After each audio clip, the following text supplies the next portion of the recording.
pam, pam, pam, pam. Volvemos a la última parte del programa de Capture, todos los viernes 19:21 por Radio Cintura. Sí, volvimos al aire, perdonen. El detrás del aire, puse like en la pauta y la verdad es que es una cosa que a mí me saca Sube, un poco. ¿no? Sí, porque nada. Si bien uno trata de militar con alegría, todo lo que nos pasa constantemente es, ay Dios, es demasiado agotador lo que nos está sucediendo en este momento como país. Van 100 y pico de días nomás. Bueno.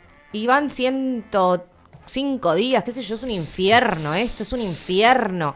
Y es eso, nos quieren atacar por todos los frentes, quieren hablar de indultos a los genocidas antes del 24 de marzo y no podemos entregarles nuestra agenda. No es algo casual que ahora Villarruel haya empezado a tirar la onda de meter el busto de Isabel Martínez de Perón en el Senado. No la había escuchado esa, no tengo Sí. esa información chequeada. Es más, dicen que el Papa le pidió a Milei que ponga de nuevo el busto de ella. Todo tiene que ver con todo, o sea. Ok, es un poco polémico. Es aterrador. Es todo aterrador, pero la realidad es que eso, nos quieren marcar agenda constantemente y no les vamos a permitir que nos digan las discusiones que tenemos que dar. Pero bueno, esa es una discusión que la seguiremos dando un poquito más tarde porque ya estamos en comunicación con Albertina Carri, realizadora audiovisual, escritora, guionista, productora de cine y es hija de Ana María Caruso y Roberto Carri, montoneros detenidos desaparecidos en la última dictadura cívico-militar eclesiástica. Gracias, Albertina, por estar en comunicación hoy con nosotros. El piso de Radio Trinchera te saluda. Hola, ¿qué tal? Buenas noches. Buenas noches, gracias por la comunicación. Bueno, estábamos hablando un poquito, que estamos ahora en vísperas del 24 de marzo y nosotros, nada, somos un programa político-cultural y claramente tu nombre se nos vino a la cabeza cuando queríamos hablar y profundizar un poquito de toda esta situación que nos está sobrepasando y cómo... ¿Qué carajo hacemos, no? Claro. ¿Cómo profundizamos? Así que bueno, tengo como sí. mucho retorno de mi voz. Bien. ¿Hay alguna manera de corregirlo? Sí, ahí a ver. ¿está mejor? Ahí está. Sí, mejor, ahí va. Gracias. Excelente, no, por favor, gracias a vos. Bueno, veníamos hablando, ¿no? Un poquito de esto, de qué carajo pensar, qué carajo hacemos, disculpa la expresión. No, por favor. Y creemos que estamos un poquito en un tiempito de batalla de las ideas, pónganlemosle un poco el nombre que querramos. Y ahí quería preguntarte, como para empezar a charlar un poco de esto, ¿no? ¿Qué lugar le queda al arte en la reconstrucción de la memoria? Bueno, creo que que le queda la tarea principal, te diría. Bien. En este momento creo que estamos atravesando una crisis epistemológica fuertísima a nivel mundial, no solo aquí en Argentina, que tiene que ver con el uso de la tecnología, con el retiro de los cuerpos durante la pandemia. Y por supuesto ahí se cocinaron un montón de cuestiones donde el debate se volvió claramente ideológico sobre la convivencia entre los humanos, ¿no? Tan básico como eso.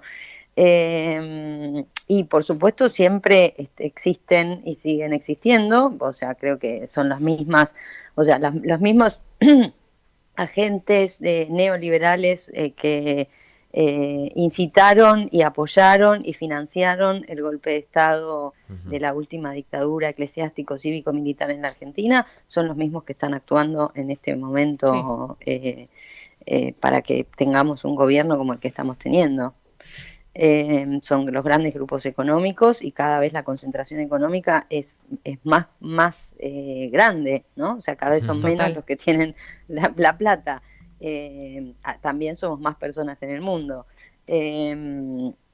Entonces, entonces en ese debate de ideas, el arte, la cultura, las expresiones artísticas son primordiales, porque creo que son las que pueden llegar a modificar realmente algo de esta especie de desastre ecológico del pensamiento que estamos viviendo. Bien, ahí, Albertina, buenas noches, ¿cómo andás? Nombrabas, ¿no?, el tema de de estas personas que son las mismas, ¿no? Decís vos. Mm, Ahora bien, con tu trayectoria documentalista también, ¿no? Que es mm, tenés que hacer cierto historicismo. ¿Cómo mm. notás el clima social? ¿Cómo noto el clima social? Perdón, de que no sé Claro, si entiendo la pregunta. claro, de cuando quizás retratás a la sociedad o al grupo social, por ejemplo, en el documental de Cuatreros, eh, Sí. se da cierta imagen contextual de la Mm. coyuntura, ¿no? Social y Claro, sí, de esa política. coyuntura previa, también de comprender cuál es esa coyuntura previa para que después suceda lo que Exactamente. sucedió. Sí, No es tan sencillo evaluar eso o analizar eso cuando estás adentro del meollo. claro. O sea, dentro, en el presente es mucho más complejo, Ujú, porque además los actores sociales de aquella época eran unos que cambiar en ese sentido sí cambió mucho de fisonomía el país. ujú. Hay otro tipo de migraciones, otro tipo de poblaciones, y también la dictadura hundió al país en una pobreza y en una Sí. miseria, La miseria te planificada. diría, una miseria planificada, pero además de planificada, una miseria espiritual y Mm, cultural. Ujú. Entonces, eso también lo seguimos pagando. Bien, sí. bien. Inclusive, ¿qué tal?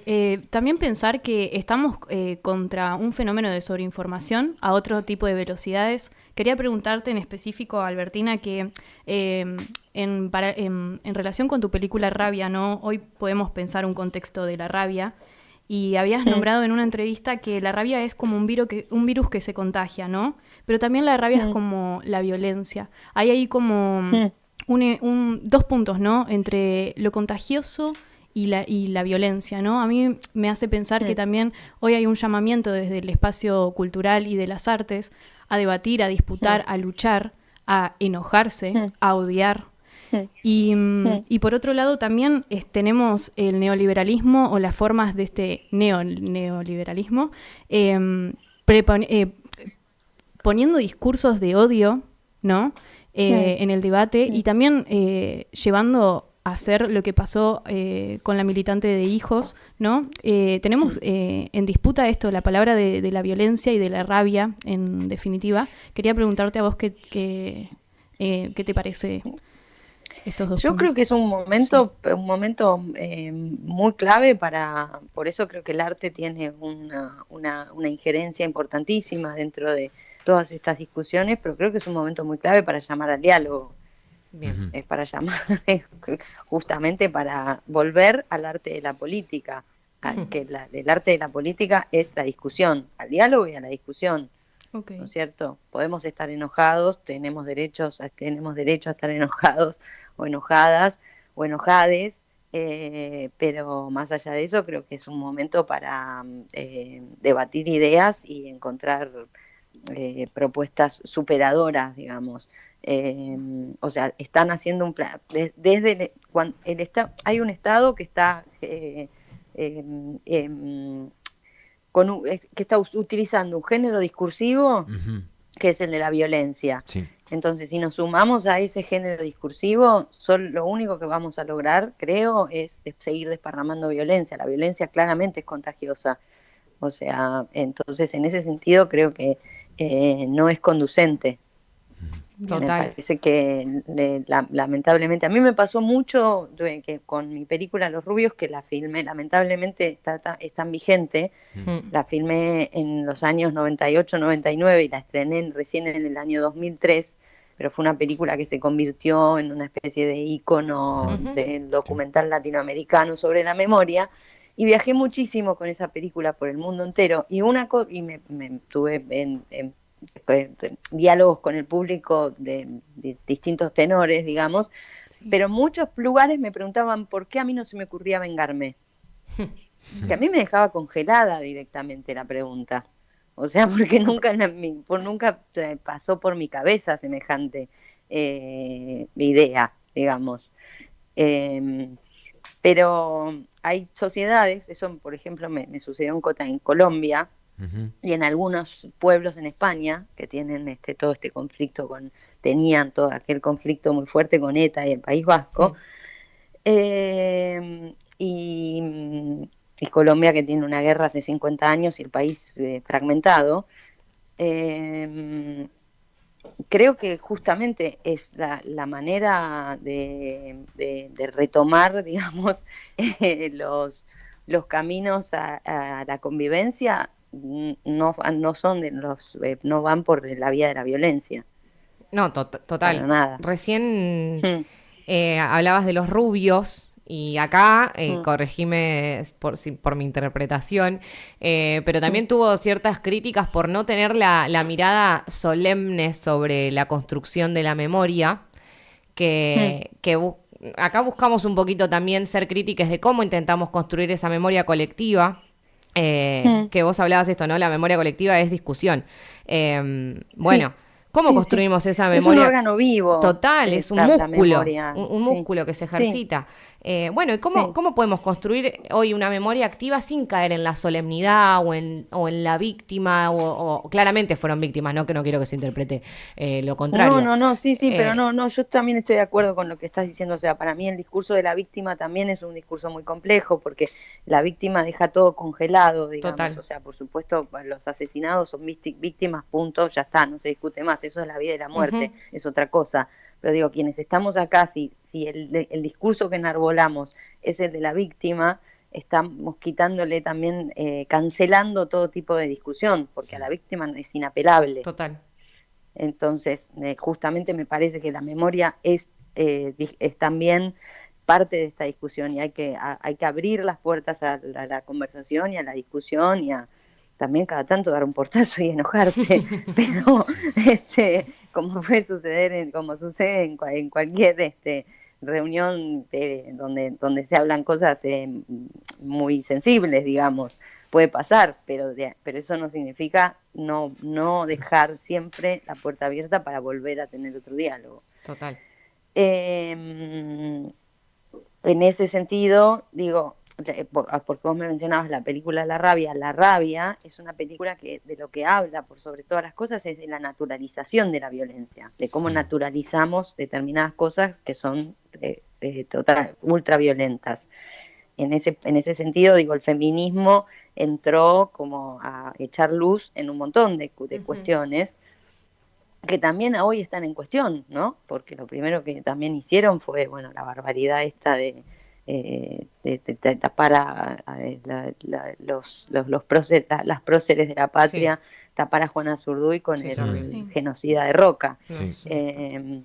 Entonces, bueno, charlemos a ver cómo, por qué nos parece que Roca es Ujú. un prócer si fue un general genocida que asesinó a cuanto pueblo originario se cruzó por el camino de las maneras más cruentas posibles. Que eso también es algo que en la Argentina nunca se trabajó ni se habló, porque nos quedamos trabados en esa última dictadura y no pudimos ir más atrás. Pero cuando se festejaron los 200 años de la patria, Mm. ¿de qué patria ¿De qué estamos patria? hablando? ¿Sobre Claro. qué? Suelos. ¿No? Total. ¿Sobre qué suelos, sobre qué cadáveres, sobre Sí. qué cuerpos? Ujú. O sea, porque acá había pobladores, esos pobladores no los estamos reconociendo. Pero bueno, ahora retrocedimos 100 casilleros para poder llegar ahí, pero creo que también tiene que estar en la discusión. Bien, también yo me quedé en parte, bueno, esto último estaba tratando de formular una pregunta en la cabeza, pero me quedé con el tema esto, ¿no? Al principio de la entrevista hablaste de una crisis epistemológica. Y a mí se me hizo el linkeamiento con lo que se utiliza mucho hoy día, no discursivamente, también lo nombraste vos, me parece, que es la batalla cultural. ¿Sentís que hay una batalla cultural o es por el lado de ellos que están utilizando lo bélico? Yo no sé si lo pondría en términos de batalla, pero sí claramente se abrió una discusión. Ujú, Hoy hay una nota muy buena de Atilio Borón en página 12 que se llama La troglocracia, ujú, que se las recomiendo mucho a quienes estén escuchando, además de ustedes, porque creo que, no sé o sea, no utilizaría poner en los términos bélicos, no batalla, pero Bien. sí hay una crisis y sí hay una discusión en este momento. Eso está clarísimo, digo, tampoco podemos ser necios ni nos vamos Ujú. a hacer los, este, eh, Sí, los no, otros. Sí. creo que sí, que la discusión existe y es tal. Y la discusión justamente que estamos transitando y habitando es sobre el capital, Mm. ¿no? Es de nuevo una discusión sobre las clases sociales. Ujú. Me parece que es un poco eso. Claro. Es medio marxista. Pero No. realmente estamos volviendo a ese estadio, digo, como cuál también es algo del valor de la existencia, ¿no? Porque la pregunta que yo me hago es Ujú. qué valor puede tener tu existencia yéndote tan bien si cuando salís a la calle te encontrás a la gente desalojada. Sí. O sea, en mi barrio ya hay gente desalojada. Mm.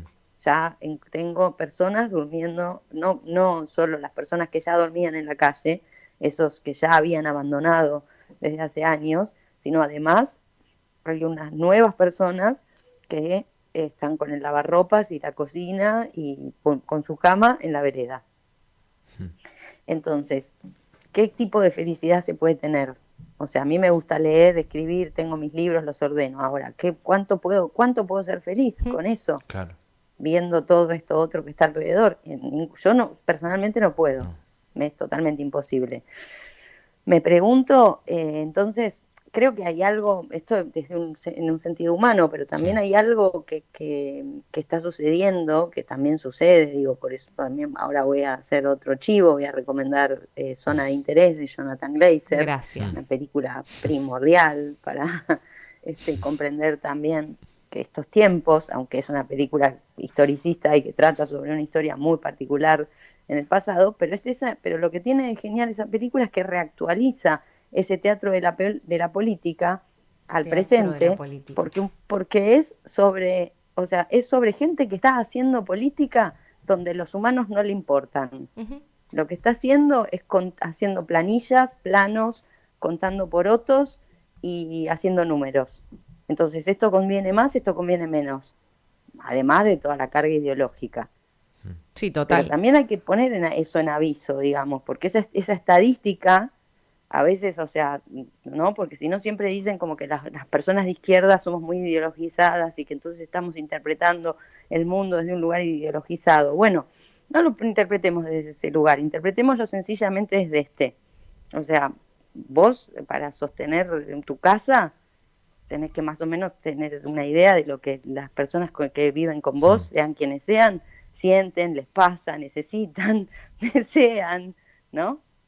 Sí, total. Recién, Eh, perdón, te sí, interrumpí. no, Si querés cerrar. no, por favor, cerrá vos. Eh, no, es que recién hablaste del teatro, de la política y que todo es un juego constante entre ficción, no ficción, realismo. Bueno, ¿cómo carajo sorteamos también la indiferencia entre todo este teatro que se nos presenta, ¿no? Y ahí, ¿cómo podemos jugar con las herramientas que tenemos a mano o crees vos que se puede encontrar alguna forma de sortear esto? No lo sé, yo creo que hay que ser muy pillos, creo que hay que estar muy atentos. A mí nunca me gustó estar al corriente de todo lo que pasa en el presente, porque me parece que es muy abrumador, Ujú. pero lamentablemente este es un momento donde hay que hacerlo, hay que estar atentos y leer en los entrelíneas, porque también pasan cosas como gritonean, que cierran Telam, que cierran el Inca o que al Inca le desfinancian pero no vemos que, por ejemplo, en esa desfinanciación cierran todas las escuelas que pertenecían al Inca, que el Inca, digamos, financiaba todas las escuelas de cine. O sea, también hay un quiebre total con el federalismo, que lo hizo evidente un gobernador del PRO, increíblemente, pero quiero decir, y en medio de esas operaciones le entregan el río Paraná Sí. al ejército norteamericano, y en medio de esas operaciones cancelan las obras del Canal Magdalena y le entregan al puerto de Montevideo, y tenemos que pasar por los barcos argentinos para Sí, salir por a mar argentino, tienen que buque pasar belga. por el puerto de Montevideo, que va a generar miles y millones de divisas para el país amigo Uruguay, pero para nosotros no. Entonces, ¿cuál es el ajuste? No es un ajuste, es una venta. Sí, una O rifa. sea, nos pusieron un cartel de venta. Ese es el asunto. Sí, total. Entonces, hay que, en ese cartel de venta, que para algunos, porque venimos mirando y estudiando, lo que sea, lo tenemos claro, bueno, hay que entender también cómo comunicarlo, ¿no? Y cómo ir contándolo y cómo ir avisándolo, porque el discurso, por otro lado, es que nos vamos a convertir en la Argentina de granero del mundo, pero no hay manera de ser granero del mundo si no tenés las vías para sacar tus barcos del país, ¿no? O sea, tenemos a Chile de un lado, que además nos estamos peleando, ya hoy nos estamos peleando con Chile, por las dudas. Y que tenemos... No entendí muy bien por qué, pero ya hay un conflicto diplomático con Chile, No, que es el y país que tenemos la que tenemos al lado. Patagonia mitad vendida, ¿no? Hoy hablábamos del lago escondido, concretamente. Mencionaste el canal de Magdalena, lago escondido. Hay una base de la OTAN, básicamente, en nuestro suelo. Hay No una hablamos de los base de la proyectos sionistas, ¿no? O sea, ya hablamos, nos dicen conspiracionistas, pero bueno, el proyecto Andinia, ¿no? Es todo es como Sí. una entrega absoluta. Es una entrega absoluta, entonces en esa entrega que ya está sucediendo, lamentablemente, creo que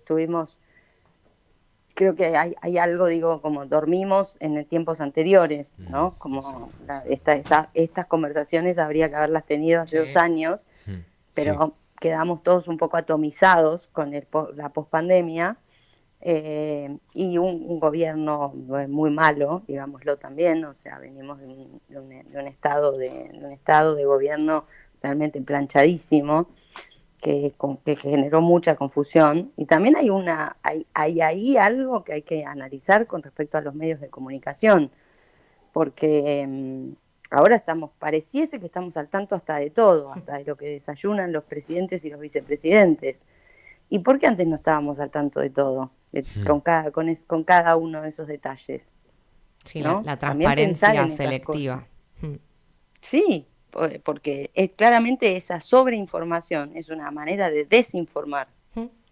Hay una desinformación total, y sobre todo voy a volver a usar la misma palabra, pero de atomizar, porque realmente es muy enajenante esa idea de seguirle la agenda a este es señor que es capaz de decir cualquier barbaridad. Yo también quería reflexionar también acerca de tu trabajo. Sos de la generación del 73, si no me equivoco, yo soy la del 2000. Y a mí tus películas, Albertina, me conmueve la manera de narrar. Me haces pensar también en el formato selfie, en el que nosotros ahora desde las redes sociales nos compartimos lo que sentimos, lo que pensamos, lo narramos. Yo siento que en tus películas hay una reversión, ya sea de las imágenes, de archivos históricos, de contarnos en carne lo que sentís, lo que pensás, lo que sos, ¿no? Hay un modo de narrar y un lenguaje que interpela a esta generación, pienso yo, o por lo menos a mí, en este sentido de que nombraste de, bueno, ¿cómo comunicamos la historia? ¿Cómo comunicamos los desastres del saqueo? ¿Cómo comunicamos el sentido de la soberanía? Me parece muy importante enfatizar sobre el trabajo para que lo puedan mirar la audiencia, y también ponernos a pensar, ¿viste? La creatividad con la que uno realiza la narrativa, ¿no? Como guionista quería preguntarte cómo es ese trabajo, ¿no? Si es justamente conectarme con mi sensibilidad y ya, o era una necesidad de explorar un nuevo lenguaje. Bueno, ahora que justamente dijiste lo de creatividad, voy a hacer antes de contestarte algo de esto, primero gracias por lo que comentaste sobre mi trabajo, que justamente el tema de la creatividad también es en esta idea de la superproductividad, que es la idea que tiene el capital y el neoliberalismo sobre nuestros cuerpos. se opaca completamente la creatividad, porque qué creatividad podés tener si trabajás la cantidad de horas o si estás en este nivel de locura, de sobreinformación en el que nos está haciendo vivir, y si además a la gente de a tu alrededor está sufriendo de la manera en que vemos que están sufriendo. Entonces, ahí digo, pensar la creatividad también como una plusvalía personal, digamos, es muy necesario hacer ese lugar, porque ahí es donde también surgen los pensamientos. Digo, el pensamiento no surge de la nada, surge también de un espacio y un tiempo que hay que darle. Y con respecto a lo que me preguntás, no sé yo muy bien qué decirte, porque es como siempre medio un error de cálculo con lo que hago en mis películas. Sí, o sea, es una entrega total, claramente, que no quiere decir que sea tan real que eso que aparece en las películas sea yo misma, pero sí, lo que puedo decir es que cada vez que hago una película alrededor de un concepto o alrededor de una idea o alrededor de algo que me atraviesa, lo hago con ese nivel de entrega y obsesividad, digamos, alrededor de el tema que estoy tratando. Y un poco la búsqueda siempre es, para decir algo más técnico, alrededor de cómo se cuentan las cosas, ¿no? Y que ese cómo no se lo imponga yo, que no sea un capricho mío y desde el lugar en el que a mí me gustan las cosas, sino que sea algo que surge de la idea misma. Y eso es un poco el desafío, por eso cada una de mis películas también son muy diferentes, ¿no? O sea, porque una cosa es estar trabajando una película sobre la naturalización de la violencia y otra es una película que trabaja sobre los soportes de lo documental y lo ficcional, y cuánto hay de ficción y de documental en la memoria, y hasta dónde se puede reconstruir. Bueno, entonces son distintos, cada una de esas películas, los dispositivos, digamos, narrativos, surgen alrededor de eso que se está contando. Y ahí así es como de alguna manera encuentro ese cómo la voy a contar a la película o a escribir el libro. Algo así. Gracias, Albertina, por toda esta conversación. Realmente creemos que construir memoria y hacer justicia también es tener este tipo de conversaciones, reivindicar la lucha también de los compañeros detenidos desaparecidos, y tener esta conversación, la verdad, fue muy gratificante. Y para cerrar te quiero hacer una pregunta, que me tomo el atrevimiento y ya nos vamos. Recién hablaste de la creatividad y quería consultarte qué rol crees que tiene para vos el ocio. Nosotros somos un programa que se llama Cultura Abierta y Popular para Tiempos de Ocio y buscamos resignificarlo. Y quería preguntarte un poquito de eso. ¿Qué pensás? Bueno, pienso que es muy necesario, porque esto mismo que decía cuando hablo de trabajo creativo, o sea, a veces escribir, o sea, cuando estás escribiendo un guión o lo que sea que estés escribiendo, no es que escribís 8 horas seguidas o 12 horas seguidas. A veces escribís solo una línea en un día. Total. Y alrededor hay un montón de cosas que podrían ser llamadas ocio, o a veces también tenés que dejar ese texto e irte un fin de semana a cualquier lado, o a jugar al tenis, o a jugar a la pelota, o lo que te guste hacer, o tocar la guitarra, digo, o leer. Cada uno tendrá sus puntos de fuga, digamos, para resetear la mente, pero el ocio es claramente un agente vital en la creatividad. Excelente, Albertina, muchísimas gracias. Bueno, nosotros somos Radio Trinchera, estás invitadísima a venir acá a Tolosa, Comunidad Ferroviaria, a seguir estas conversaciones, estás más que invitada. Somos una radio comunitaria, así que nada, tejer redes es lo que nos queda también en estos momentos. Así que bueno, muchísimas gracias. Un honor. Muchísimas gracias a ustedes, y gracias por llamarme y gracias por el espacio. Admiración, Albertina. Sigan adelante con ese proyecto. Gracias. Te mandamos un abrazo enorme. Un abrazo grande. Chau, chau. Bueno, estuvimos en comunicación con Albertina Carri, guionista, productora, directora, escritora, realizadora, de todo.